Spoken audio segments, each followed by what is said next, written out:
Well, we have a lot to unpack for you on the Thursday edition of Jacksonville's Morning News. Put in ear on 104.5 WOKV. You can listen live on your smart speaker at the office once you land there, and of course in the WOKV app. All angles of the first GOP presidential primary debate, some of the moments that stood out most, who was most aggressive, and some of the key takeaways on Governor Ron DeSantis' performance on the national debate stage. We're swarming this from multiple angles with depth and detail. Political analysis from our analyst, Rick Mullaney. You'll hear from Mark Kay. You'll hear from Brian Kilmeade. You're going to be hearing a lot from what happened in the GOP spin room as well.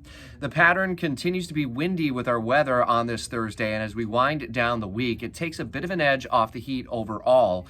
But we are looking at hotter, drier temps returning for the weekend. If you're going to be at Saturday's Touch-A-Truck at the Brooks Family YMCA starting at 8 o'clock, just be aware it's going to be a little bit hotter overall, and you'll need the sunblock as well for the kiddos because it is going to be pretty sunny throughout the weekend. We're also monitoring Tropical Storm Franklin, which has been lashing Hispaniola over the last 24 plus hours. It'll make its way north and pass by our latitude hundreds of miles to the east, but late weekend, Sunday, Monday, we may see enhanced rip current risk and swells at our beaches. Of greater concern is later next week and Labor Day weekend, Chief Meteorologist Mike Burrish tracking a system that may be coming out of the Gulf of Mexico very early on in this one, but follow updates in Talking the Tropics with Mike at WOKV.com. We are in Fulton County with multiple reporters awaiting former President Trump's arrival later today, maybe as early as afternoon, but likely later on into the evening as he is expected to surrender to authorities following the indictment of all those criminal charges in the election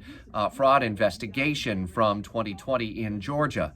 We'll have that story covered for you in depth throughout the day, and updating breaking news from overnight. If any arrests were made, 2 people were detained following a shooting in the area of Bay Meadows and Southside. 2 men shot while in a car. We're working to update their condition as well. We've got a lot of news to bring your way until 10 o'clock. Put an ear on Jacksonville's Morning News on 104.5 WOKV.